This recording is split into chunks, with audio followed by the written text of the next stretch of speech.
அருட்பெரு ஜோதியின் பேரொருளியாலும் இன்று நடைபெறும் இந்நிகழ்விற்கு நன்னிகழ்விற்கு வருகை தந்துள்ள அனைவரையும் வருக வருக என இருகரம் கூப்பி வரவேற்கிறேன். தீபம் அறக்கட்டளையின் 17ஆம் ஆண்டு ஏழை எளிய மாணவ மாணவியர்களுக்கான உயர்கல்வி உதவித்தொகை வழங்கும் இத்திருவிழாவுக்கு வருகை தந்து சிறப்பித்துள்ள நமது மதிப்பிற்குரிய சிறப்பு விருந்தினர்கள், நன்கொடையாளர்கள், கல்வியாளர்கள், சமூக ஆர்வலர்கள், பெற்றோர்கள், மாணவ மாணவியர்கள் மற்றும் அன்பர்கள் அனைவரையும் தீபம் அறக்கட்டளையின் சார்பாக மனமகிழ்வுடன் வரவேற்கிறேன். இந்த விழாவுக்கு சிறப்பு விருந்தினராக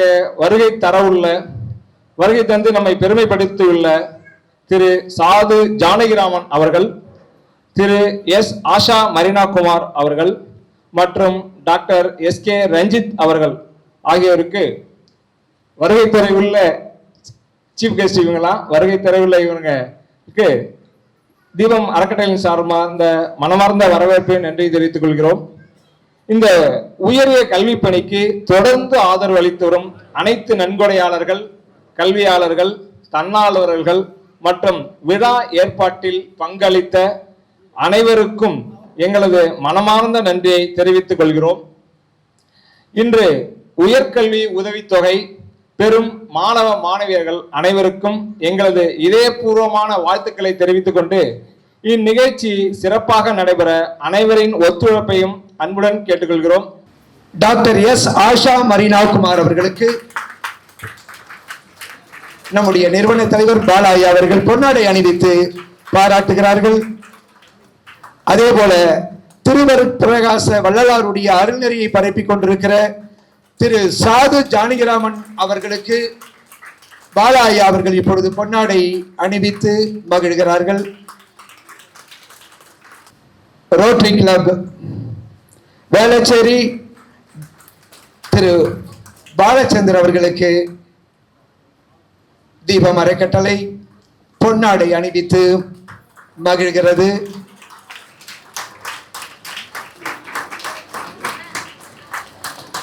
நல்லா உங்களுடைய கரவொலியை மகிழ்ச்சியின் வெளிப்பாடாக நீங்கள் வெளிப்படுத்தலாம். நிகழ்ச்சியினுடைய தீபம் அறக்கட்டளையினுடைய நிர்வாகி திரு பாண்டரங்கன் ஐயா அவர்களுக்கு இப்பொழுது பாலாயா அவர்கள் பொன்னாடை அணிவித்து மகிழ்கிறார்கள். எல்லாருக்கும் காலை வணக்கங்கள். காலை வணக்கம் சவுண்டே இல்லையே, என்ன மாதிரி எனர்ஜெட்டிக் பீப்புள் முன்னாடி இருக்கும் அப்படி ஒரு சவுண்ட் எனர்ஜி. விமன் எம்பவர்மெண்ட் பேசும் சத்தத்தை காணும் இந்த பக்கம் சவுண்டு இன்னும் சத்தமா. Anyway thank you very much, thank you to invite me. என்னை வந்து நானும் உங்களில் ஒருவர் சார், என்ன ஸ்டேஜில் நிற்கிற வச்சு இவ்வளோ கௌரவப்படுத்திங்க. Thank you very much. So I got association இந்த தீபமில் ஒரே ஒரு நாள் ஐ திங்க் 3 years பிஃபோர் ஒரு அன்னதானம் பண்ணுறதுக்காக நான் வந்து வேடிக்கை பார்த்த பையன் தான் நான். அப்போ வந்து அந்த சொல்லுவாங்க தெரியுமா, அந்த பழைய காலத்து படத்தில் டைனோசர் இருக்கும், ஒரு குட்டி டைனோசர் வந்து இன்னொரு டைனோசர் கடிச்சிடும், அது டைனோசர் ஆகிடும், அது இன்னொன்று கடிக்கும். அந்த மாதிரி அந்த டைனோசர் என்னை கடிச்சிருச்சு. So now I am into this kind of social service. So அவர் தான் என்னோட ட்ரிகர். அதுக்கப்புறம் தான் ஐ ஸ்டார்டட் இன்வால்விங். தீபமில் எது நடந்தாலும் ஓடி வந்து நிற்கிறது. So thanks to Bala sir and thanks to all the team members. இப்படி ஒரு டீம் இருக்கிறது இதோட பெரிய சக்ஸஸே. ஏன்னா ஒருத்தர் இருந்தால் கை தட்ட முடியாது, 2 கைகள் சேர்ந்தால் தான் கை தட்ட முடியும்னு சொல்லுவாங்க. That is true. அந்த மாதிரி ஒரு பெரிய டீம் இருக்கு பார்த்தீங்களா. One big round of applause for this team. So thank you sir, thank you again. So இன்னைக்கு மினிஸ்டர் சார் வந்து இஸ் ஸ்டக்கப் சம்வேர் எல்ஸ் அவர் ஒருவர் பார்த்தோம். பட் அதோட நம்ம ஆஷா மேம் வந்தது it is special highlight for the. ஏன்னா மேம் வந்து தோ ஷீ இஸ் அ ப்ரொஃபஸர், அவங்க ஒரு teacher, a professor by profession and she is into lot of community services. அவங்ககிட்ட இதை பற்றி சொன்னோன்னா definitely I come with my blessings. I come give blessings to all the students who is going to get this benefit அப்படின்னு சொல்லி ரொம்ப சந்தோஷமாக ஹாப்பியாக she has come down here. So one big round of applause to her. So let's keep doing this. I think இது 29வது வருஷமா sir, 29 இது போல பல வருஷங்கள், இன்னும் 50 100 நோக்கி நம்ம நிச்சயமா together will say. Thank you again, thank you team. இன்னொரு சவுண்டு கைத்தட்டல் 10ல super. Thank you. A very good morning to all of you. இது வந்து ஒரு பெரிய ஒரு பாக்கியமா நான் கருதுறேன். ஃபர்ஸ்ட் ஆஃப் ஆல் வந்து எம்சி பண்ற ஐயா வந்து அவ்வளோ சுறுசுறுப்பா உற்சாகமா பண்றீங்க sir. Really it's very motivating. ஒரு தெளிவா என்ன பேசணும் அப்படின்றத வந்து ரொம்ப நிதானமா அழகா புரியுற மாதிரி சொல்றீங்க. இந்த தீபம் அறக்கட்டளை வந்து போன வாரம் வந்து இன்வைட் பண்ணாங்க. வரப்போது நான் கேட்டுக்கிட்டேன் ஏன்னா எனக்கு இது நான் முன்னாடி கேள்விப்படல. அது என்னோட அன்லக்கினஸ் நான் சொல்ல முடியும். இவ்வளோ வருஷமா ஒரு ஹீரோ ஐஐடி ஹீரோ பண்றாருன்னா அது எப்படி எனக்கு தெரியாம போச்சு அப்படின்னு நான் கொஞ்சம் வருத்தப்பட்டேன். இன்னைக்கு வந்து என்னதான் நடக்குது ஏன்னா தெரியல எனக்கு, எது தெரியலையோ அதை நம்ம ஒத்துக்கணும் இல்லையா? ஸோ அது இங்க வந்து என்னதான் நடக்குது அப்படின்னு அந்த ஒரு ஆர்வத்துல தான் நான் வந்தேன். பட் சாரை பார்த்த உடனே எனக்கு என்ன தோணுச்சுன்னா, திருப்பி ஐயா வந்து 70 வயசுன்னு ஸ்ட்ரெஸ் பண்ணாரு. அவருக்கு வந்து ஏன் வயசை இப்போ ஞாபகப்படுத்துறீங்க, எனக்கு அப்படி இல்லைன்னு எப்படி ஓடி வந்தாரு பாத்தீங்களா? ஸோ கொஞ்சம் கூட அந்த 70 அப்படின்ற நம்பர் அவர் மனசுலயே இல்லை. All he wants to do is just என்னால இன்னைக்கு என்னோட முழு உற்சாகத்தையும் என்னோட முழு பலத்தையும் எனக்கு என்ன இன்னைக்கு கொடுக்கணுமோ அதை நான் கொடுப்பேன் அப்படின்னு ரொம்ப ரொம்ப ஆழமா நீங்க நினைக்கிறது வந்து எனக்கு புரியுது சார். மோரோவர் ஐஐடியில படிச்ச அத்தனை ஆளுகளும் இவங்க வருஷம் இப்போ இவருக்கு சாருக்கு 70 வயசுன்னா ஒரு 50 வருஷம் முன்னாடி வந்து அத்தனை பேரும் வந்து எல்லாரும் யூஎஸ்க்கு போனாங்க. மற்ற வெளிநாடுகளுக்கு போய் நல்லபடியா செட்டில் பண்ணி அவங்க வாழ்க்கைய இன்னும் அவங்க தரத்தை உயர்த்திக்கணும்னு தான் எல்லாம் யோசிச்சாங்களே தவிர இந்த மாதிரி மணிகள் ரொம்ப ரொம்ப ரொம்ப கம்மி ஆளுங்க who thought of our state and stayed back here to do a big service. Sir என்ன இதுல எனக்கு கண்டிப்பா உங்களுடைய நான் ஆவலா நான் காத்துட்டு இருக்கேன் சார். நீங்க எப்படி இதை ஆரம்பிச்சீங்க அப்படின்ற எனக்கு இந்த விஷயம் தெரியணும். நாங்கெல்லாம் வந்து எப்படின்னா, நானும் வந்து பிஇ எம்எஸ் படித்தேன், என்ஜினியரிங் ஸ்டூடெண்ட் தான். படிச்சு உடனே வந்து என் மனசுல என்ன தோணுச்சுன்னா, அடுத்தது என்ன, என் வாழ்க்கை தரத்தை நான் எப்படி உயர்த்த முடியும் அப்படிதான் எனக்கு தோணுச்சு. எப்படி நான் லைஃப்ல செட்டில் ஆகணும், புள்ளக்குட்டியை எப்படி நல்லபடியா வளர்க்கணும், இதுதான் எனக்கு தோணுச்சு. அதுக்கப்புறம் ஒரு 50 வயசு ஆயிட்ட பிறகாடு தான் எனக்குள்ளார ஒரு கேள்வி வந்துச்சு. இப்படியே நம்மளுக்காகவே வாழ்ந்துட்டு இருந்தா என்ன அர்த்தம், இது what is the purpose of my life அப்படின்றது எனக்கு அப்பதான் தோண ஆரம்பிச்சது. எப்போ 50 வயசுல. அதுக்கப்புறம் எனக்கு என்ன வயசுன்னு மொத்தம் நீங்க யாரும் கேட்க கூடாது, யோசிச்சும் பார்க்க கூடாது, ரைட்டா? அதுக்கப்புறம் பாத்தீங்கன்னா அதுக்கப்புறமேல் தான் நான் வந்து I came out of my shell. I was in a shell, very close shell, where I didn't even think. பண்ணேன் நான் எனக்கு முடிஞ்ச அளவு எனக்கு சுத்து வட்டாரத்துல இருக்கிறவங்களுக்கெல்லாம் என்ன முடியுமோ அந்த ஹெல்ப், சின்ன சின்ன ஹெல்ப் நான் பண்ணிட்டு இருந்தேன். பட் ஒரு மேஜர் இம்பாக்ட் கொண்டாடணும் அப்படின்றது வந்து எனக்கு வந்து அந்த 50 வயசுல தான் எனக்கு தோணுச்சு. அதுலேருந்து பார்த்தீங்கன்னா some transformation happened. Things fell in place. நம்ம வந்து எதுக்கு இதை நான் சொல்ல வரேன்னா, நம்ம நினைவுகள் வந்து ரொம்ப அவசியம். நம்ம என்ன யோசிக்கிறோம், நம்மளுக்காக யோசிக்கிறோமா இல்லை நம்மளுக்காகவும் யோசிக்கணும், அது ரொம்ப தேவைதான். பட் அதையும் தாண்டி மற்றவங்களுக்காகவும் நம்ம எதனா செய்யணும் அப்படின்ற அந்த உள் மனசுல, ஆழ் மனசுல நம்ம நினைச்சோம்னா things fall in place. அதுக்கு தேவையான ஆட்கள் நம்மளை தேடி வராங்க, அதுக்கு தேவையான உதவிகள் நம்மளால என்ன பண்ண முடியும் அப்படின்ற யோசனையை நம்மளுக்கு தராங்க. நம்மள்கிட்ட ஒண்ணுமே இல்லாட்டியும், அந்த ரிசோர்சஸ் எதுவுமே இல்லாட்டி கூட அது வந்து அந்த சூழ்நிலை அமையுது. ஸோ ஐ திங்க் எக்ஸாக்ட்லி எனக்கு வந்து கொஞ்சம் லேட்டாக வந்துச்சு. சாருக்கு வந்து ரொம்ப யங் ஏஜ்லேயே கடவுள் வந்து அந்த பிராப்தத்தை கொடுத்தாருன்னு நினைக்கிறேன். ஸோ 29 வருஷமா, நாட் ஈஸி, 29 வருஷமா தன்னை பற்றியே யோசிக்காம ஒரு சொசைட்டிக்காக, அதுவும் மாணவ மாணவிகளுக்காக இவ்வளோ ஒரு எஜுகேஷன் சைடை ஸ்ட்ரெங்தன் பண்ணணும். எனக்கு வந்து ஒரு பெரிய வாய்ப்பு கிடைச்சிது நான் ஐஐடியில படிச்சதுக்கு. அந்த வாய்ப்பு எல்லாருக்கும் கிடைக்காட்டி கூட எங்க அவங்க படிக்கிறாங்களோ அதை வந்து என்னால முடிஞ்ச உதவியை நான் செய்யணும்னு நீங்க நினைச்சீங்களே sir, sir you are God sent angel here sir, God sent. நான் நேரா சர்ச்லேருந்து வரேன், இன்னைக்கு Sunday, I am a Christian, so சர்ச்லேருந்து வரேன். இது வந்து நான் பொய் சொல்லணுமோ அவரை ஃபிளாட்டர் பண்ணுமோன்ற அவசியம் எனக்கு கிடையாது, ஏன்னா எனக்கு அவர் யாருன்னே தெரியாது, இன்னைக்கு தான் நான் அவரை பார்த்தேன் நான். ஸோ இது வந்து இந்த மாதிரி நான் எதுக்கு சொல்ல வரேன்னா, இன்னைக்கு வந்திருக்க மாணவ மாணவிகள் உதவியை மாத்திரம் பெற்றுட்டு நம்மளுக்கு வந்து ஓகே நம்ம லைஃப்பை நம்ம பார்க்கணும் அப்படின்ற யோசனைய கொஞ்சம் மாத்திக்கோங்க. உங்க லைஃப் ரொம்ப அவசியம், நீங்க செட் பண்ணிக்கணும். You need to be a very successful person in society, that's very important. At the same time என்ன மாதிரி வயசாயிட்டு யோசிக்காதீங்க, கொஞ்சம் முன்னாடியே யோசிச்சு சொசைட்டிக்காக என்னால என் ஃப்ரெண்டுக்கு எதனா ஹெல்ப் பண்ண முடியுமா அப்படின்னு அந்த ஒரு சின்ன தாட், ஒரு சீட், அந்த ஒரு சீடை இப்பயே வளர்த்துக்கோங்க. ஏன்னா நீங்க எல்லாமே என்னோட பையன் பொண்ணு மாதிரி வயசுல இருக்கிறீங்க. So as a motherly affection, with lot of motherly affection, I am telling you this. இதுதான் நம்மள வந்து அடுத்த உலகத்துக்கு எடுத்துட்டு போவோம். இதுதான் after you achieve everything in life. இப்போ என்ன when I look back, when I look back into my life, நான் யோசிக்கும் போது என்ன பண்ணோம், என்ன சாதிச்சோம், நல்லபடியா பிள்ளைங்களை செட்டில் பண்ண, அவங்களுக்கு நல்லபடியா லைஃப் அமைச்சு கொடுத்தேன், அது ஒரு பெரிய சந்தோஷம். அதை தவிர எத்தனை பேரோட லைஃபை வந்து நான் மாத்திருக்கேன், எத்தனை பேருக்கு நான் யூஸ்ஃபுல்லா இருந்திருக்கேன் அப்படின்னு யோசிக்கிறச்ச அந்த பர்சன்டேஜ் வந்து கொஞ்சம் கம்மியா தான் இருக்கு. இன்னும் கொஞ்சம் செஞ்சிருக்கலாமோ அப்படின்ற ஒரு ஆதங்கம் இருக்குது. ஓகே, ஸோ இப்போ இந்த மாதிரி இந்த தீபம் அறக்கட்டளை மூலியமா அவரு மாத்திரம் இல்லாம அவருக்கு சப்போர்ட்டிவா இவ்வளோ பேர் இருக்கிறீங்க, இன்னும் ட்ரஸ்டீஸா இருக்கிறீங்க, வாலண்டியர்ஸா இருக்கிறீங்க. ஐயா வந்து திருவண்ணாமலையிலேருந்து எதுக்கு வரணும் இல்ல, அங்க சண்டே நல்லா ஜாலியா அங்க ரிலாக்ஸ் பண்ணலாம்ல, சண்டேனாலே ரிலாக்ஸேஷன் தானே நம்மளுக்கு, எதுக்கு வரணும்? see the importance.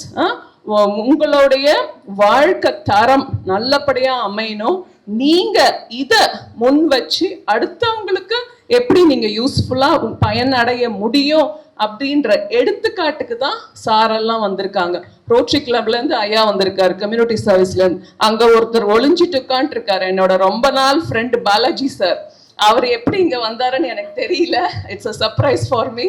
Okay, so அவர் வந்து எங்களுக்கு 15-20 வருஷமா ரொம்ப ரொம்ப டீப் ஃப்ரெண்ட்ஷிப் எங்களுது. ஸோ எனக்கு வந்து நிறைவா நான் சொல்றேன், ரொம்ப ரொம்ப சந்தோஷமா இருக்கு, ரொம்ப சந்தோஷமா இருக்கு. எங்களுடைய அந்த பிப்ளிக்கல் ஸ்கிரிப்சர்ஸ் பிரகாரம் what the right hand does the left hand should not நோன்னு சொல்லுவாங்க. அது எல்லாருமே ஒரு காமன் சேயிங் அது இல்லை, இது வலது கை பண்றது இடது கைக்கு தெரியக்கூடாது. ஸோ நம்ம பெருசா ஒரு அப்படியே ஹால் போட்டு ஒரு இது போட்டு நான் இன்னைக்கு இது பண்ண சொல்லவே வேண்டாம். A time will come when your good deeds will be exposed, like how it is happening for him. Sir வந்து இது ஒரு பெரிய மேடை வச்சு தன்னை புகழ்ந்து பண்ணிக்கணும்ன்ற எண்ணத்திலேயே அவர் பண்ணல. Look at him as an example and learn the good things what our elders have imparted to the society. That's very very very important. So மற்றவங்களுடைய நல்ல குணங்கள்லேருந்து நம்ம என்னெல்லாம் கற்றுக்க முடியும் அப்படின்றத நம்ம அது வந்து ஒரு பாடமா எடுத்துக்கணும். Apart from the educational qualifications இதை வந்து நம்ம கண்டிப்பா ஃபாலோ பண்ணோம்னா நம்மளுடைய வாழ்க்கை தரம் உங்களுக்கே தெரியாது, நீங்க ரொம்ப முயற்சியே எடுக்க வேண்டாம், ஆட்டோமேட்டிக்கா அப்படியே மேலே வரும். என்னோட லைஃப்ல நான் வந்து நிறைய இன்னைக்கு நாள் ஃபுல்லா நான் ஒரு பெரிய சாட்சியா சொல்லிட்டே இருக்க முடியும். How life changed for me from where we were and where we are now அப்படின்றதுக்கு வந்து நான் வந்து ஒரு பெரிய எடுத்துக்காட்டா நான் சொல்ல முடியும். With the simple thought that I had total trust in God. கடவுள் மேல முழு நம்பிக்கையை வச்சேன் நான். அந்த நம்பிக்கை உடனே பிறந்த உடனே எல்லாம் வரல, அடி உதப்பட்ட லைஃப்ல. அது மூலியமா கடவுளோட மகிமையை தெரிஞ்சுக்கிட்டேன். ஸோ கடவுளை இறுக்கமா பிடிச்சிக்கிட்டேன். அடுத்தது பேரண்ட்ஸ் சொல்லி கொடுத்த வேல்யூஸா ரொம்ப அதை ஒரு ஆணித்தனமா பிடிச்சிக்கிட்டேன். ஸோ இதெல்லாம் few things I think you the young leaders, நீங்கெல்லாம் வந்து emerging leaders in the society, so you should for all these things. So இந்த மரியாதையை நம்ம வந்து அந்த வேல்யூஸை நம்ம அதை வந்து கற்றுக்கிட்டு நம்ம அதை முன் வச்சு மற்றவங்களுக்கும் ஹெல்ப் பண்ணும் அப்படின்ற சீடை வந்து உங்களுக்குள்ளார வைக்கணும்னு நான் ஆசைப்படுறேன். ஸோ இந்த ஒரு பெரிய ஆப்பர்ச்சுனிட்டிக்கு நன்றி. இன்னும் ஒரு லாஸ்ட் ரெக்வஸ்ட் நான் வைக்க ஆசைப்படுறேன். இந்த தீபம் அறக்கட்டளையில தயவுசெய்து என்னையும் ஒரு பாட்டா சேர்த்துக்கோங்க. I will be more then happy to contribute. Thank you so much. இந்த அற்புதமான நிகழ்வை ஏற்படுத்தி தந்திருக்கக்கூடிய தீபம் அறக்கட்டளையின் அனைத்து நிர்வாகிகளுக்கும் அனைத்து தன்னார்வ தொண்டர்களுக்கும் நான் முதல் நன்றியை தெரிவித்துக் கொள்கிறேன். நான் ஒருத்தர் பேராக சொல்ல விரும்பலை. ஏன்னா தீபம் அறக்கட்டளை என்பது ஒரு மிகப்பெரிய ஒரு கூட்டு முயற்சி. அதனால் வந்து அனைத்து தன்னார்வ தொண்டர்களுக்கும் அனைத்து நிர்வாகிகளுக்கும் நன்றியை தெரிவிச்சுக்கிறோம். அடுத்தபடியாக இந்த ஞாயிற்றுக்கிழமை தினத்தில் அவங்களுடைய நேரத்தை ஒதுக்கி லயன்ஸ்லேருந்து ஐயா வந்திருக்காங்க, அமைச்சரினுடைய துணைவியார் வந்திருக்காங்க. அவங்களுக்கு மிக்க மிக்க நன்றி தெரிவிச்சுக்கிறேங்கய்யா. இப்போ இது வந்து ஒரு ரொம்ப எளிமையாக ஐயாவுக்கு எங்கள் அறக்கட்டளையில் இடம் இருக்குது. அங்கே எல்லாரையும் கூப்பிட்டு இந்த உதவியை தந்துட்டு போகலாம்.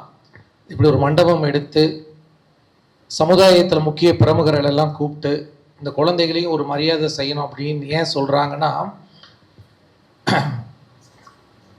ஒரு காலத்தில் வந்து அம்மா சொன்னாங்க இல்லைங்களா, நம்ம ஒரு நல்லது செய்கிறோம்னா அடுத்தவங்களுக்கு தெரியக்கூடாது. அது உண்மை, அப்படி தான் இருக்கணும். நம்ம எப்பயுமே நம்ம செய்கிறத விளம்பரப்படுத்திக்க கூடாது தனிநபர்கள். ஆனால் இந்த மாதிரி அமைப்புகள் இந்த நல்லதை வெளிப்படுத்தணும். ஏன் அப்படின்னா, இதை பார்த்து இதை தெரிந்து வெளியிருக்கிறவங்க வேணாம், இங்கே வந்திருக்கிற இந்த குழந்தைங்க வருங்காலத்தில் இந்த உதவிகளை கொண்டு போய் செஞ்சாங்கனாலே அது ஒரு பெரிய உதவியாக இருக்கும். ஸோ ஒரு நல்ல சிறப்பாக ஒரு மண்டபத்தில் ஏற்பாடு பண்ணியிருக்கிறதுனால தீபம் அறக்கட்டளைக்கு நான் மறுபடியும் ஒரு நன்றியை தெரிவித்துக்கொள்கிறேன். ஏன்னா அந்த கொடுக்குற உதவியை ஒரு மரியாதையாக கொடுக்கணும். அது ஏன்னா யாராக இருந்தாலும், ஆண்டியாக இருந்தாலும், அரசனாக இருந்தாலும் அந்த மரியாதை கௌரவம்ன்றது முக்கியம். அதுவும் எனக்கு ரொம்ப சந்தோஷமாக இருந்தது ஐயா கூப்பிட்டப்ப இந்த நிகழ்ச்சிக்கு வரன்றப்ப. எனக்கு ஏன் சந்தோஷமாக இருந்ததுன்னா, மாணவ மாணவியர்களுக்கு உதவி செய்ய போகிறோம். அவங்க முன்னாடி ஒரு 5 நிமிஷம் பேச வாய்ப்புனா கரும்பு தின்ன கூலி வேணுமா சொல்லுங்கள்? ரொம்ப அது நேரில் பார்க்கும்போது இங்கே கொஞ்சம் ஒரு யங்ஸ்டர்ஸ் உட்காந்துருக்கிறீங்க இந்த நடுவில், அப்புறம் நிறைய இங்கே யங்ஸ்டர்ஸ் உட்காந்துருக்கிறீங்க. நான் உங்களுக்காக தான் பேச வந்திருக்கிறேன். நல்லா படிங்க, முன்னேறுங்க, நல்லா இருங்கன்றலாம் ஆல்ரெடி நிறைய பேர் உங்களுக்கு சொல்லியிருப்பாங்க இல்லையா? சில நேரம் அதை சொன்னால் கூட போர் அடிக்கும் உங்களுக்கு.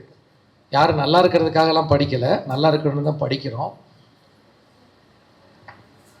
நான் நிறைய இளைஞர்கள்ட்ட ஒரு கேள்வி கேட்பேன், எப்பயுமே பார்த்தேன்னா கேள்வி கேட்பேன்.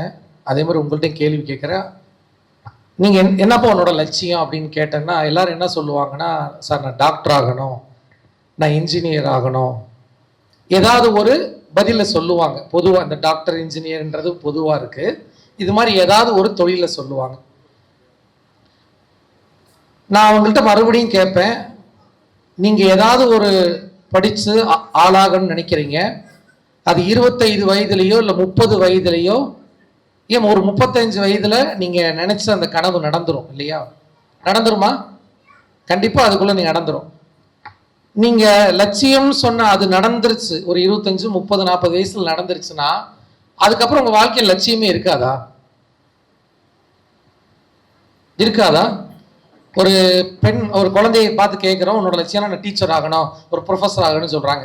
சரி, 25, 30 வயசில் ஆயிட்டீங்க, அதுக்கப்புறம் உங்கள் லட்சியமே வாழ்க்கையில் கிடையாதா? நல்லா புரிஞ்சுக்குங்க. நீங்கள் என்ன வேலைக்கு போக போகிறீங்கன்னு கேட்டால் அந்த பதில் சொல்லுங்கள். வேலை வேறு, லட்சியம் வேறு.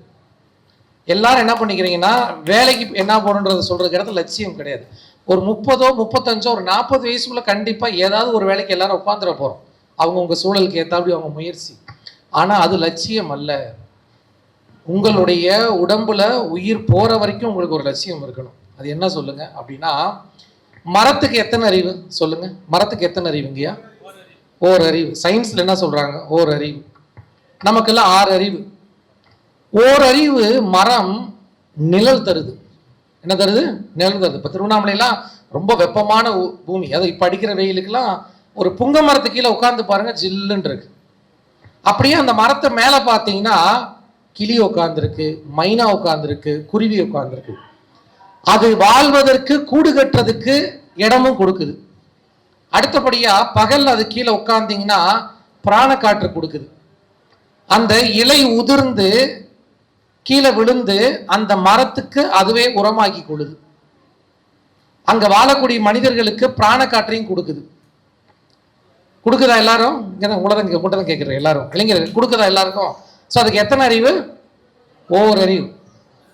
இப்ப நமக்கு எத்தனை அறிவு? 6 அறிவுன்னு சொல்றாங்க, நம்புறீங்கன்னு நினைக்கிறேன் இல்லையா? 6 அறிவு. ஓரறிவான அந்த ஒரு மரமோ செடியோ புல்லோ பூண்டோ தாவரமோ கண்டிப்பா அடுத்த உயிருக்கு பயனுள்ளதா இருக்கா இல்லையா? இருக்கா எல்லாமே? சரி, இப்ப நமக்கு 6 அறிவு. நீங்க இந்த சமுதாயத்துக்கு இல்ல உங்களை சுத்தி இருக்கவங்களுக்கு என்ன பண்ண போறீங்க? என்ன பண்ண போறீங்க? இதுதான் உங்களுக்கு முன்னாடி நான் வச்சிருக்கக்கூடிய கேள்வி.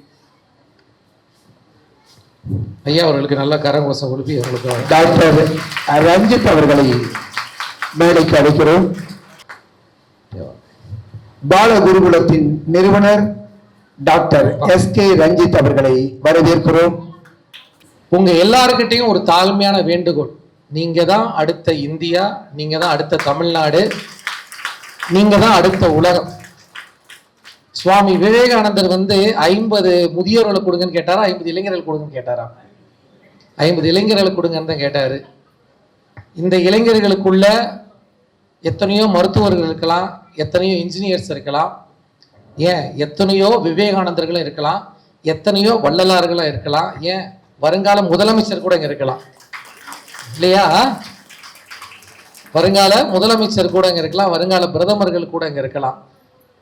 உங்க எல்லாருக்குமே இளைஞர்களுக்கு இளைஞர்களுக்கு ஒன்னே ஒண்ணுதான் சொல்றேன், நல்லா புரிஞ்சுங்க, நம்பிக்கையோட இருங்க, எதுக்குமே பயப்படாது. எதுக்குமே உங்களை தாங்க பேசுறேன், இங்கதான் கவனிங்க. உங்க எதுக்குமே சொல்லுங்க, நீங்க சொல்லுங்க வாயில, எதுக்குமே எதுக்கும் பயப்படக்கூடாது. வள்ளல் பெருமான் சொல்றார், பயம் பூஜ்ஜியம்ன்றார். சோ எதுக்காக பயப்படுவீங்களா? பயப்படுவீங்களா? தயவு செய்து எதுக்கும் பயப்படாதீங்க, முன்னேறி சென்று கொண்டே இருங்க. சுவாமி விவேகானந்தர் சொல்றாரு, உனக்கு தேவையான வலிமையும் எல்லாம் உனக்குள்ளேயே உள்ளன. யாருக்கிட்ட இருக்கு? உங்க அம்மாட்ட இருக்கு, அப்பாட்ட இருக்கு, கன்ஃபார்மா எல்லார்ட்டையும் தேவை. அம்மா அப்பா எதுவும் தேவையில்லை, உங்களுடைய தேவையெல்லாம் உள்ளக்குள்ளதான் இருக்குது. நீங்க முன்னேறணும்னு நினைச்சிட்டீங்கன்னா உங்களுக்கு எந்த தடையும் இல்லை. அந்த தடையும் யாருன்னா நீங்க தான். அந்த தடையில ஒரு பெரிய தடையை இன்னைக்கு இருக்கிறது என்ன தெரியுங்களா? எப்பப்பா ரீல்ஸ் பார்த்துக்கிட்டே இருக்கிறது, நோண்டிக்கிட்டே இருக்கிறது. இது உங்களை மட்டும் சொல்ல, தாத்தா பாட்டி சாமியார் சாது மடம் எல்லாரும் அதுலதான் கால நேரத்தை வரைய மாட்டோம். ஸோ பாருங்க, என்டர்டைன்மெண்ட் தேவைதான், பொழுதுபோக்கு தேவையில்லைன்னுலாம் சொல்லலை. நம்ம ஒன்றும் யோகிகள் கிடையாது, கொஞ்ச நேரம் பார்க்கலாம். ஆனா நல்லா புரிஞ்சுங்க, இன்னைக்கு உட்காந்து ரீல்ஸே பார்த்துக்கிட்டு இருந்தீங்கன்னா அந்த ரீல்ஸ் நாளைக்கு நீங்க வர மாட்டீங்க. அடுத்தவங்க பண்ற ரீல்ஸே நம்ம பார்த்து தான் நம்ம ரீல்ஸ்ல வர மாட்டான். நம்மளை என்னைக்கு ஒருத்தர் ரீல்ஸ்ல பாக்குறது? அதனால தயவு செய்து பாருங்க, எல்லாம் பண்ணுங்க. ஆனா கால நேரத்தை போன்ல விரயம் பண்ணாதீங்க. உங்க காலம் நேரம் பொன் போன்றது. இன்னைக்கு எல்லாரும் இங்க பேடையில பெரியவங்க உட்காந்துருக்காங்க, டைம்ல முடிச்சோடனே அவங்களாம் அடுத்தடுத்து நிறைய அப்பாயின்மெண்ட் இருக்கு, சமுதாயத்தில் நிறைய பணிகள் இருக்கு. அந்த பணி நேரத்தை தயவு செய்து விரயம் பண்ணிடாதீங்க. நல்லா புரிஞ்சுங்க, இந்த 25 வயசு 20 வயசு 30 வயசு 35 வயசு திரும்பி வரவே வராது. இது அற்புதமான ஒரு வாய்ப்பு. கால நேரத்தை விரயம் பண்ணாதீங்க. அது முக்கியமா இன்டர்நெட்ல விரயம் பண்ணாதீங்க. உங்க கோலை செட் பண்ணுங்க, உங்களுக்கு என்ன வேணும்ன்றதை முடிவு பண்ணுங்க, அதை நீங்க தீர்மானிங்க. கண்டிப்பா ஒரு கால் நீங்க அடைஞ்சே தீர்வீங்க.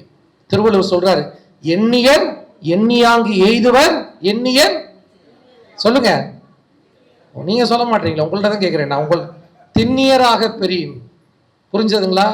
இப்ப வெளியே வெயில் அடிக்குது, அதுல கொண்டு ஒரு பேப்பரை வச்சா நெருப்பு பிடிக்குமா? பேப்பர் தீ பிடிச்சி எரியுமா? எரியாது. அதே பேப்பர் மேல ஒரு லென்ஸ் வச்சா என்ன ஆகுது? எப்படி நெருப்பு எல்லா இடத்துலையும் பரவி இருக்கு, அது இடத்துல ஒரு இடத்துல குவிக்கப்பட போது ஒரு ஆற்றல் ஆகி அந்த பேப்பர் எரியப்படுது. உங்களுக்குள்ள ஒரு எனர்ஜி இருக்கு, அதை கொண்டு போய் இன்டர்நெட்லையும் ஃபேஸ்புக்லையும் அதுலேயும் உட்காந்துட்டு கால நேரத்தை விரயம் பண்ணாம உங்களுக்கு உங்களோட லைஃப் ஃபோக்கஸ் வேணும். இது திரும்பி கிடைக்கவே கிடைக்காது. நான் மறுபடியும் சொல்றேன், இந்த டீனேஜ், இந்த 20+, 25+, 30+ கிடைக்கவே கிடைக்காது. ஒரு கோல்டன் மூமெண்ட். இப்ப நீங்க ஓடிடுங்க, இப்ப நீங்க முன்னேறிடுங்க. 40-45 வயசுல உங்களுக்கு இன்னைக்கு கனவு கண்டதில் உங்க முன்னாடி இருக்கும். சரியா? அடுத்து ஒரு முக்கியமான ஒரு விஷயம், இன்னைக்கு தீபம் அறக்கட்டளை பாருங்க, உங்களை கூப்பிட்டு உட்கார வச்சு உங்களுக்கு கல்வி உதவியெல்லாம் தராங்க இல்லையா? ஸோ கண்டிப்பாக பல பேர் உதவியை எடுத்து உங்கள்கிட்ட தீபம் அறக்கட்டளை கொடுக்குது. நீங்கள் எல்லாரும் யோசிச்சிங்களா, ஏன் அவங்கள உங்களுக்கு கொடுக்கணும்? எல்லாருக்கும் ஒரு மாயை உண்டுங்க, ட்ரஸ்ட்னா நிறைய பணம் இருக்கும் கொடுக்குறாங்க. இது பொதுவாக வெளியே உலகையில் நினைக்கிற யாரோ ஒருத்தர் உழைச்சு சம்பாரிச்சு அந்த சேவிங் எடுத்து உங்களுக்கு இன்னைக்கு கொடுத்துருக்காங்க. தயவு செய்து இந்த உதவி வாங்கக்கூடிய ஒரு இளைஞனும் இளைஞியும் நினைக்கிறேன், நான் தயவு செய்து நீ உதவி வாங்குறதுனால யாரும் உங்களை நான் கீழே நினைச்சிடாதீங்க. உங்களை எல்லாம் நான் பெரிய இடத்துல வச்சு பார்க்குறேன், ஏன்னா நீங்க தான் பெரிய ஆளுகள். ஏன் கொடுத்தாங்க? அது எவ்வளவு பணம் கொடுக்குறாங்க ஐயா ஒருத்தருக்கும்?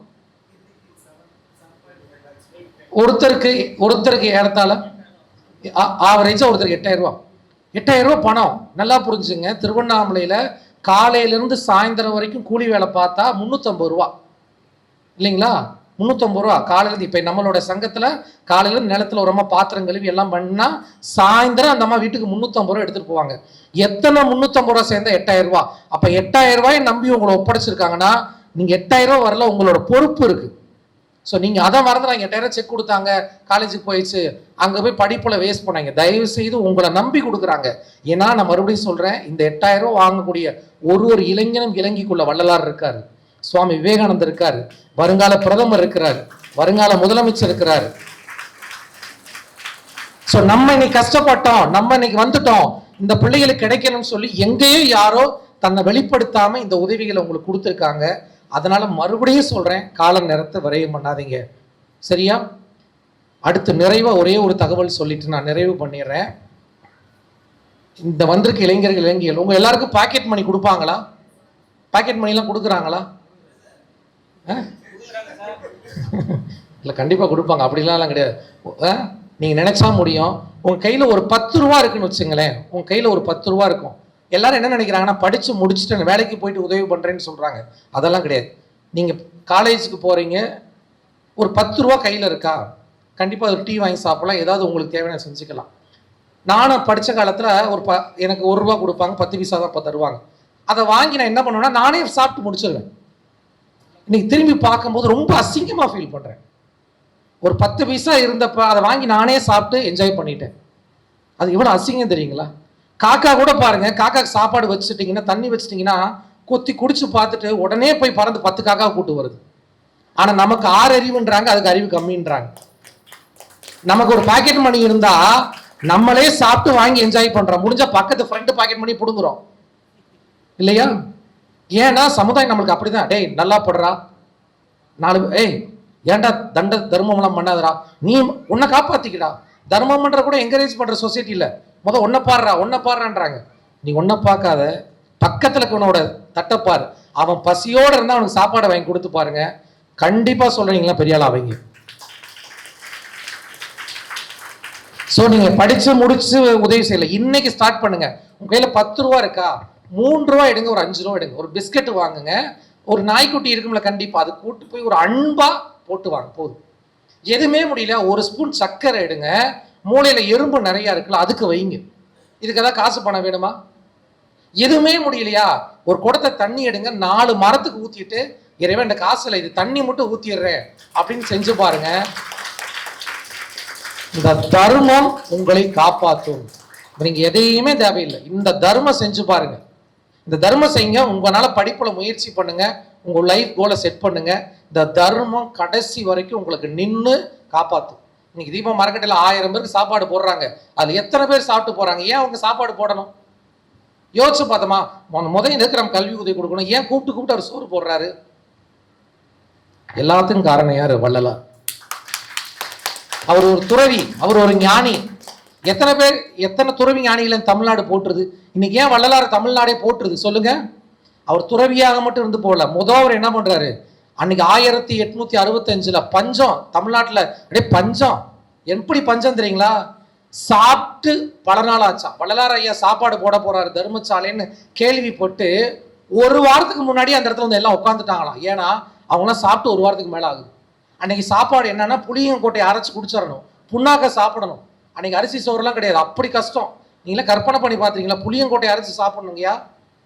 புண்ணாக்க சாப்பிட்டு, ஏன் புண்ணாக்க சாப்பிட்டாங்கன்னா புண்ணாக்கு ஜீரணமாகாது. புண்ணாக்கு சாப்பிட்டீங்கன்னா 10 நாளைக்கு பசிக்காது, அவ்வளவு பஞ்சம். அந்த நேரம் ஐயா சாப்பாடு போட்டாரு. ஒரு வெண்ணிலாடை துறவி. எதுக்கு அவர் சாப்பாடு போட்டாரு?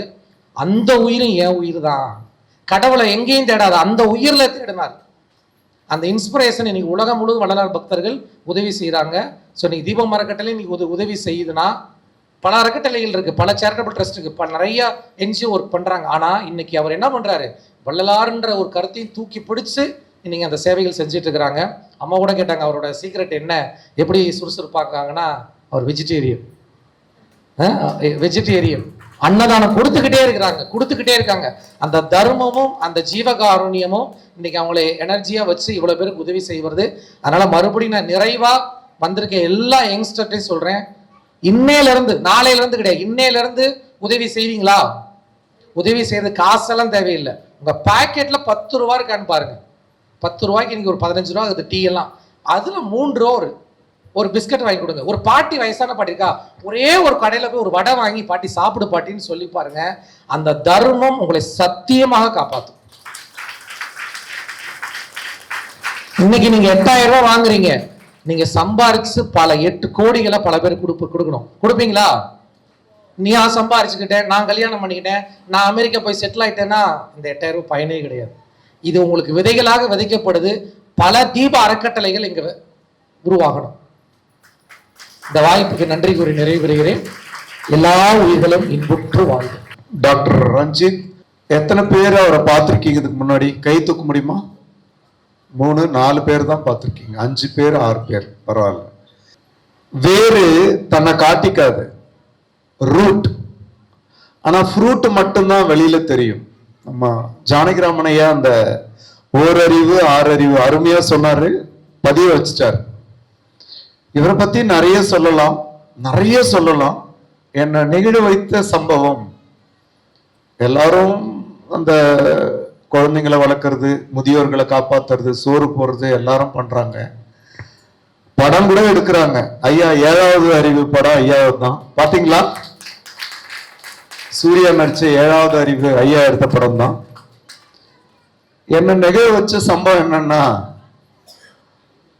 ஆதரவற்ற, அதாவது அம்மா அப்பா இல்லாத குழந்தைங்களை எடுத்து வளர்க்கிறாரு.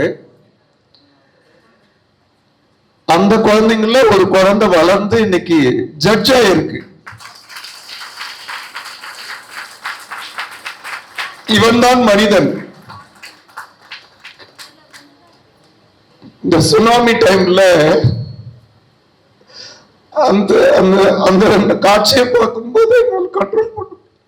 சுனாமி டைம்ல அடிச்சு எல்லாரையும் துவம்சம் பண்ணிச்சு, நிறைய பேர் கடல் இழுத்துட்டு போயிடுச்சு. அப்பா ஐயா போய் சேவை பண்றாரு. அங்க ஒரு பெண்மணி காப்பாற்றப்பட்டு அந்த அம்மாவுக்கு ஐயா தான் பிரசவம் பார்த்து அந்த அம்மா இறந்துட்டாங்க.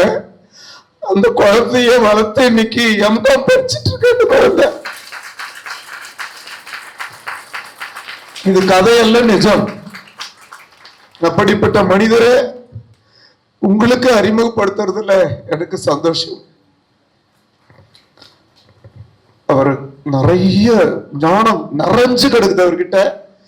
அவருடைய பேச்சை நீங்க எல்லாரும் கேட்கணும்னு நினைக்கிறேன். Please, right? எவ்வளவு முடியுமோ அவ்வளோ. இந்த நிகழ்ச்சி முடிஞ்சதுக்கு அப்புறம் கூட ஐயா இங்க இருக்க போறாரு, வாலண்டியர்ஸ் கிட்ட பேச போறாரு. அதனால all volunteers be here right after the food. அவருக்கு மரியாதை செய்யறதுல எனக்கு ரொம்ப சந்தோஷம். உங்களுடைய பலத்த கரவொலியோடு பால குருகுலத்தினுடைய நிறுவனர், நிர்வாக அரங்காவலர், மக்கள் சக்தி இயக்கத்தின் பொதுச் செயலாளர், சமூக நலனே தனது மூச்சாக கொண்டு தொடர் பயணித்து வரலாற்றை சிறப்பு செய்து கொண்டிருக்கிறார். அன்பார்ந்த பெரியோர்களே, அருமை தாய்மார்களே, நாளைய எதிர்கால இந்தியாவை உலக அரங்கில் வெற்றி பெற செய்ய காத்திருக்கும் என் சகோதர சகோதரிகள் அவர்களே, உங்கள் அனைவருக்கும் என் அன்பான வணக்கங்கள், வாழ்த்துக்கள். வானத்தில் எத்தனையோ நட்சத்திரங்கள் பட்டொளி வீசி பறந்து கொண்டிருந்தாலும் நம் கண்களுக்கு விருந்தாக இருப்பது நிலவு மட்டும்தான். அதைப் போல எத்தனையோ நிறுவனங்கள் சேவை செய்து கொண்டிருந்தாலும் நமக்கு வெளிச்சமாக இருப்பது ஐயா பாலா நடத்தி கொண்டிருக்கின்ற தீபம் அறக்கட்டளை தான்.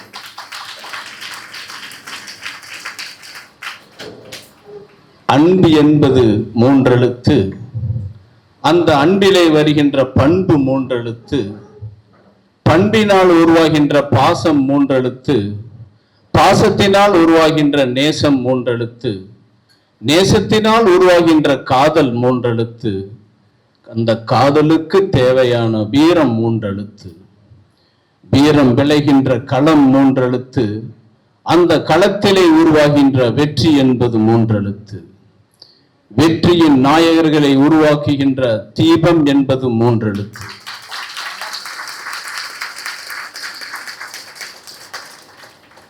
இங்க அலங்கார பேச்சு, ஆடம்பரமான பேச்சுகள் இல்லாம எல்லாருமே மாணவ செல்வங்களா இருக்கிறீங்க. ஸோ உங்களோட எதிர்காலத்துல சில விஷயங்களை நான் பங்கெடுத்துக்கிறேன். நான் அதாவது இங்க கல்வி உதவித்தொகைன்னு சொல்றாங்க.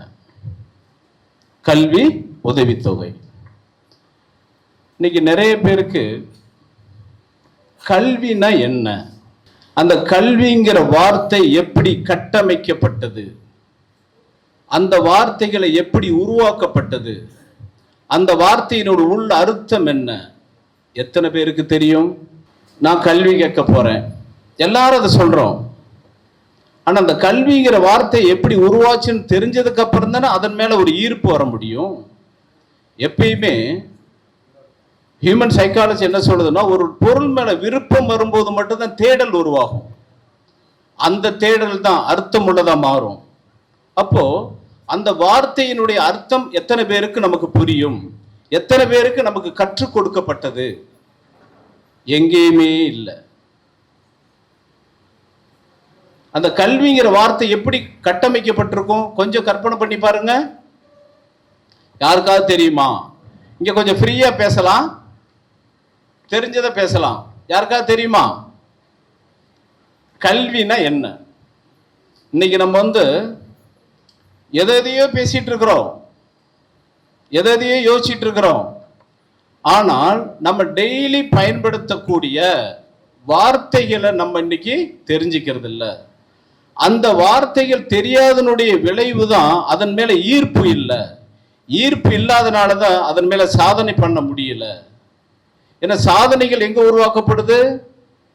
ஒரு தொடர் முயற்சியால மட்டும்தான். அப்ப கல்விக்கு ஏதாவது அர்த்தம் தெரியலாமா, பேசலாமா? இப்போ தமிழ்ல எல்லாரும் தெரிஞ்சிருப்பீங்க, பிரித்து எழுதுக சேர்த்து எழுதுகன்னு சொல்லிட்டு. கல்வியை 2ஆ பிரிங்க. என்ன மாணவர்களா இருக்கீங்களா? பேசுங்க. கல்வியை 2ஆ பிரிங்க பார்க்கலாம். கல் பிளஸ் வி. கல்லுன்னா என்ன? கல்லுன்னா என்ன? பிரிச்சுட்டீங்கல்ல இப்போ. ஏன்னா தமிழ்னுடைய பெரிய விஷயம் என்னன்னு கேட்டீங்கன்னா, பிரிக்கும் போது கூட 2 வார்த்தை பிரிஞ்சதுக்கு அப்புறம் தனி அர்த்தங்கள் இருக்கும். அதை பிரித்து எழுதுக. கல்லுன்னு என்ன? ஒரு சாலிடான ஒரு ஸ்டோன். இங்கிலீஷ்ல சொன்னாதான் தெரியும்ல, சாலிடான ஸ்டோன் அது. அப்ப அந்த கல்லு இந்த பூமியில பஞ்சபூதம் தான் எல்லாத்தையும் தீர்மானிக்குது. அந்த கல்லை நெருப்புல போட்டா எரியுமா, தண்ணியில போட்டா கரையுமா, காத்துல போட்டா பறக்குமா? நெருப்புல போட்டாலும் எரியாது. அப்ப பஞ்சபூதத்துல எதுல போட்டாலுமே எந்த ஒரு மாற்றமும் நிகழாம அமைதியா இருக்கும். அதனால எதுக்குமே பயன்படாது. ஆனால் அந்த கல்லை விரிவுபடுத்தினா என்ன? அந்த வி சொன்னீங்கல்ல, விரிவுபடுத்தினா உடைக்கிறது. உடைச்சா மண் துகள்களா மாறும். உடைச்சா மண் துகள்களா மாறும். மண் துகள்களா மாறிட்டா எத்தனையோ மரங்கள்ல இருந்து இலைகள் தலைகள் எல்லாம் உழுது, காத்துல இருந்து எங்கேயாவது சில விதைகள் அந்த மண் துகள் மேல விழும். மழை பெய்யும் போது தண்ணி விழும், வெயில் அடிக்கும் போது நெருப்பு கிடைச்சிரும். அப்ப பஞ்சபூதம் சேரும் போது அதுல ஏதாவது ஒரு செடி முளைக்குதா? செடி முளைக்குதா இல்லையா? கல்லா இருக்கிற வரைக்கும் பயன்படாத அந்த செயல் அதை விரிவுபடுத்தி விசாலப்படுத்தும் போது தனக்காகவும் தன்னுடைய குடும்பத்திற்காகவும் இந்த நாட்டிற்காகவும் இந்த உலகத்திற்காகவும் ஏதாவது ஒரு வகையில பயன்படக்கூடிய நிலைக்கு எடுத்துக்கொள்ளக்கூடிய சாதனத்துக்கு பேர் தான் கல்வி. அம்மையார் அவர்கள், அதாவது ஜானகி அம்மையார், அடையாறு ஆஸ்பத்திரி உருவான நாளிலிருந்து, அதாவது அந்த மண் முதலில் தோன்றியதிலிருந்து டாக்டரோட கூட இருந்து நர்சிங்காக இன்று வரை அங்கு இறைவனாக காட்சி தந்து அங்கே இருக்கிறார். நம் விழாவை சிறப்பிக்க பாராட்ட அவர்கள் நேரில் வந்துள்ளார்கள். அம்மையாருக்கு அனைவரும் எழுந்து அவருடைய சர்வீஸுக்கு நாம் தலைவணங்குவோமாக. எழுந்து நின்று அருட்பெரும் ஜோதி அருட்பெரும் ஜோதி தனி பெருங்கருணை. அம்மா ஒரு சில வார்த்தை. என் பேர் ஜானகி. நான் தீபம் அறக்கட்டளை 2 வருடமாக பார்த்து வருகிறேன். அவர்கள் செய்யும் சேவைக்கு அளவே இல்லை. இந்த அறக்கட்டளையில் என்னை வரவழைத்து இங்கே கல்வி உதவித்தொகை கொடுப்பதற்கு அழைத்தமைக்க மிக்க நன்றி. எங்கள் எல்லோரும் வருகை தந்ததற்கு, இந்த விழாவை சிறப்பித்ததற்கும், என்னை தலைமை அழைத்ததற்கும் மிக நன்றி. நான் புற்றுநோய் மருத்துவமனையில் 55 வருடங்களாக வேலை செய்து வருகிறேன். இப்பொழுது நான் ரிட்டையர் ஆகி அங்கே தங்கும் அளவிற்கு என்னுடைய குடும்ப சூழ்நிலை அனுமதிக்கப்பட்டது. அதனால் நான் அங்கே இருக்கும்போது எங்களுக்கு அழைத்த எல்லாருக்கும், இங்கே இருக்கிற தீபம் அறக்கட்டளை உறுப்பினர் அவர்களுக்கும் என் மனமார்ந்த நன்றியை நான் தெரிவித்துக் கொள்கிறேன். இந்த தீபம் அறக்கட்டளை மேலும் மேலும் வளர என்னுடைய மனமார்ந்த நன்றியை நான் தெரிவித்துக் கொண்டு என் உரையை முடித்துக் கொள்கிறேன். நன்றி. அருட்பெரும் ஜோதி அருட்பெரும் ஜோதி தனிப்பெருங்கருணை அருட்பெரும் ஜோதி. எல்லா உயிர்களும் இன்புற்று வாழ்க, வள்ளல் மலரடி வாழ்க வாழ்க. ஜானகி அம்மையா அவர்கள் பாராட்டப்படுகிறார்கள். சகோதரிகள்லாம் இந்த தீபத்துடைய பேஸே நன்கொடை தான். நன்கொடை இல்லாம இந்த அறக்கட்டளை நடத்த முடியாது. டெய்லி 2000 இருந்து 2500 பேருக்கு உணவு கொடுக்கறது முடியுமா? மனித தரத்துல சாத்தியமா? ரைட். அப்படி உணவு கொடுத்துட்டு இருக்கிற ஒரு அமைப்பு. இந்த அமைப்புக்கு நிதி கொடுத்து கல்வி உதவி, மருத்துவ உதவி, அன்னதான உதவி, ஜோதிமலை கட்டிட உதவிக்கு நிதி கொடுக்கக்கூடிய, மாதாந்திர நிதி கொடுக்கக்கூடிய அருளாளர்களை நான் இங்க மேடையில பாக்குறது எனக்கு சந்தோஷமா இருக்கு. முதல்ல நம்ம தீபம் அறக்கட்டளைக்கு அள்ளி அள்ளி கொடுக்கக்கூடிய வள்ளல், ரைட், ஜோதிமாமலைக்கு 3 லட்சம் நிதி கொடுத்த, கல்வி உதவிக்கு 1 லட்சம் நிதி கொடுத்த ஸ்ரீபதி உமாதேவி அம்மையார் அவர்களை வாழ்த்துகிறோம். அற்புதமான பணி. தொடர்ந்து அமாவாசை, பௌர்ணமி எல்லாத்துக்குமே நிதி கொடுத்துட்டு இருக்கிறாங்க.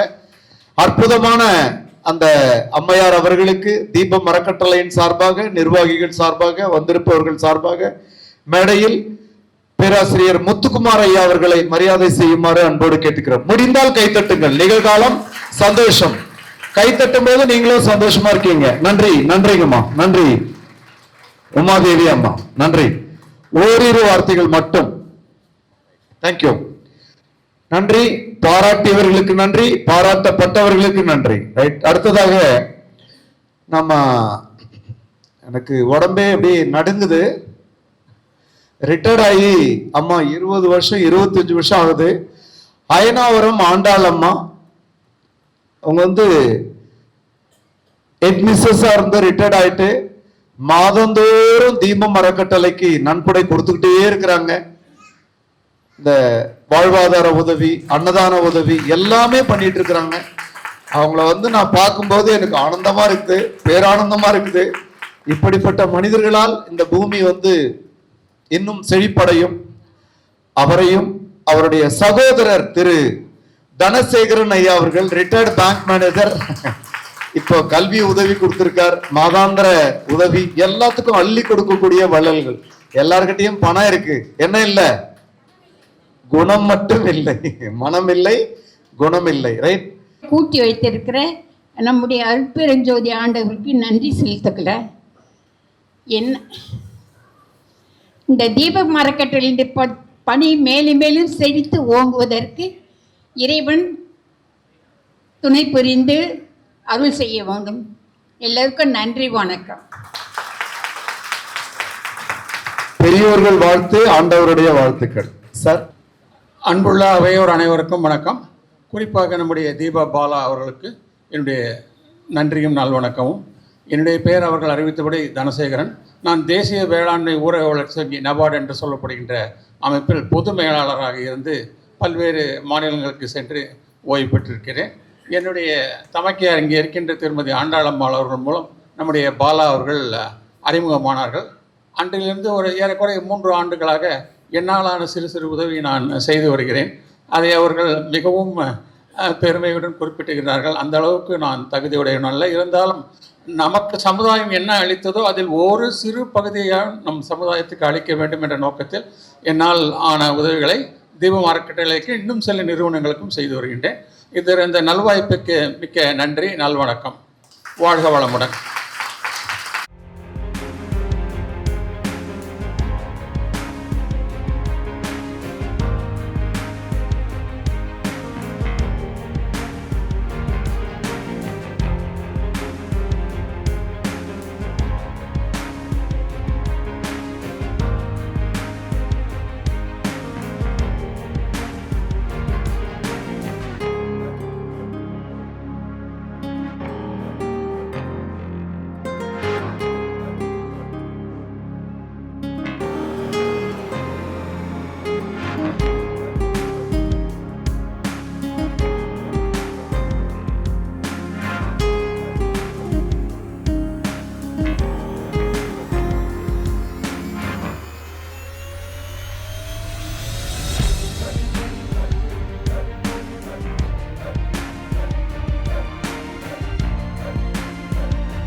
3 வருஷமாக இந்த கல்வி உதவித்தொகையை வாங்கி கொண்டிருக்கிறேன். ரொம்ப மிக்க நன்றி.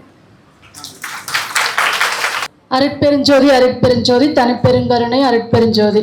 நான் வள்ளலார் பற்றிய கடிதங்கள்லேருந்து பிஹெச்டி பண்ணிகிட்டு இருக்கேன். இது என்னுடைய 2வது ஆண்டு. ஸோ நான் எம்ஃபில் முடித்து 4 வருஷம் பிஹெச்டி படிக்க முடியாத சூழ்நிலையில் இருந்தேன். ஃபேமிலி பேக்ரவுண்ட், கொரோனா டைம், அந்த மாதிரி எங்கள் ஹஸ்பண்ட் டிபி, எங்கள் அப்பா இறந்தது, இந்த மாதிரி பல சூழ்நிலையினால பிஹெச்டியை படிப்போமா என்ட்ரன்ஸ் எழுதி நெட்டும் கிளியர் பண்ணி ஃபீஸ் கட்ட பிசி கேட்டகரிங்கிறதுனால எனக்கு வந்து மெரிட் ஃபீஸ் கட்ட முடியாத சுச்சுவேஷனில் இருந்தேன். அப்போ எனக்காக வள்ளலார் குழு மூலயமா அவங்களாகவே நேரடியாக எங்களோட தஞ்சாவூர் மாவட்ட பொறுப்பாளர் மூலமாக நீங்கள் நான் வள்ளலார் பத்தம் எடுக்கணுன்னே 3 இயர்ஸாக இருந்தேன். அதனால் எனக்கு அவங்களே வாலண்டியராக பிஹெச்டி நாங்கள் படிக்கிறதுக்கு உதவி பண்ணுறோம், நீங்கள் படிங்கன்னு சொல்லி எனக்கு அட்மிஷன் ஃபீஸ் கட்டினதுக்கு ரொம்ப நன்றி. என்னோடய பிஹெச்டி கடை 4 வருஷம் நினைவாக போகுது. இது என்னோடய 2வது வருடம். இந்த வருடத்தோடு முடிய போகுது.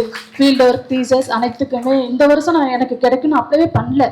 ஏன்னா எனக்கு போன வருஷம் கிடச்சிருச்சு. ஸோ அவங்க நம்மளை உள்ளே அனுப்பி விட்டுட்டாங்க. நாங்கள் அடுத்தது நம்மளாக தான் நம்ம எந்திரிச்சு வந்துக்கணும் நீச்சல் அடிச்சுன்னு நினச்சேன். ஆனால் இந்த வருஷம் வாலண்டியராக அவங்களே எனக்கு அனுப்பி என்னை செலக்ட் பண்ணி எனக்கு இந்த வருடமும் மீண்டும் அதே தொகை கிடைத்ததற்கு ரொம்ப நன்றி.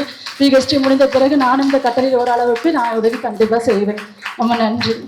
என்னுடைய பேராசிரியர் கனவு நினைவாக போகிறதுக்கு ரொம்ப நன்றிங்க ஐயா. அருட்பெருஞ்சோதி. ஏழையாக பிறந்தால் அது உன் குற்றம் அல்ல, ஏழையாக இறந்தால் அது உன் குற்றம். ஒரு கல்வி உதவிக்கு நான் ஒரு முறை இன்டர்வியூ பண்ணும்போது படிக்கட்டுக்கு கீழே ஒரு சாரியை கட்டி அதுக்குள்ள வாழ்ந்த குடும்பத்தோட மாணவி அல்லது மாணவிக்கு உதவி பண்ணோம். ஏதாவது புரியுதா? நம்ம அந்த ஏழ்மை இப்போதைக்கு தான். அந்த ஏழ்மை என்ன மாறணும்னா உழைப்பு கொடுத்தீங்கன்னா நம்ம குடும்பம் வளரும், வீடு வளரும், நாடும் வளரும். 8 மணி நேரம் உழைக்கிறவங்க 10 மணி நேரமா உழைங்க, 10 மணி நேரம் உழைக்கிறவங்க 15 மணி நேரமா உழைங்க. அது மாணவனா இருந்தாலும் சரி, பெற்றோர்களா இருந்தாலும் சரி. நம்ம அந்த உழைப்பு தான் நம்மளை உயர்த்தும். அது கூட கொஞ்சம் உண்மையை சேர்த்துக்கோங்க. ரைட். அடுத்த மாணவி காத்திருக்கிறார், தைரியமா பேசு. எல்லாருக்கும் வணக்கம். என் பேர் பிருந்தா ரவிச்சந்திரன். நான் 2nd இயர் படிக்கிறேன். என்னோட ஃபர்ஸ்ட் செமஸ்டர் காலேஜ் ஃபீஸும் நான் தான் ஒர்க் பே பண்ண மாதிரி இருந்துச்சு. இப்போ நான் ஒரு 3 மந்த்ஸ்க்காவது பார்ட் டைமாக ஒர்க் போகாமல் மேபி வீட்டிலேருந்து ஸ்டடீஸில் கான்சன்ட்ரேஷன் பண்ணலான்னு நினைக்கிறேன். பட் இது கல்வி உதவித்தொகை கொடுத்த அனைவருக்கும் எனக்கு மனமார்ந்த நன்றியை தெரிவித்துக் கொள்கிறேன். தேங்க்யூ. தேங்க்யூ. எல்லாருக்கும் ஒரு உதவி வந்திருக்க மாணவர்கள், பெற்றோர்கள் எல்லாருக்கும் ஒரு தாழ்மையான ஒரு வேண்டுகோள். இன்னைக்கு இந்த தீப மரக்கட்டளை இந்த அளவுக்கு உயர்ந்து இவ்வளவு பேருக்கு அன்னதானம் கொடுக்குறாங்க, கல்வி தானம் கொடுக்குறாங்க அப்படின்னா அதுக்கான ஆற்றல் எங்கேருந்து வந்ததுன்னா அந்த ஒரு இடம் வடலூர். எத்தனை பேர் வடலூர் போயிருக்கீங்க? ஸோ அவசியம் மாணவர்கள், பெற்றோர்கள் நீங்கள் எல்லாம் உங்கள் வாழ்க்கை மாறணும்னு நினச்சிங்கன்னா அந்த வள்ளல் பெருமானுடைய வடலூர் ஒரே ஒரு முறை போயிட்டு வாங்க. கூகுளில் சர்ச் பண்ணி பாருங்கள், வடலூர் எங்கே இருக்குன்னு தெரியும். அவசியம் வடலூர் குடும்பத்தோடு போயிட்டு வாங்க, உங்கள் வாழ்க்கை மாறும். நன்றி. அருட்பெருஞ்சோதி அருட்பெருஞ்சோதி தனி பெருங்கருணை அருட்பெருஞ்சோதி அருட்பெருஞ்சோதி அருட்பெருஞ்சோதி தனி பெருங்கருணை அருட்பெருஞ்சோதி அருட்பெருஞ்சோதி அருட்பெருஞ்சோதி தனி பெருங்கருணை அருட்பெருஞ்சோதி.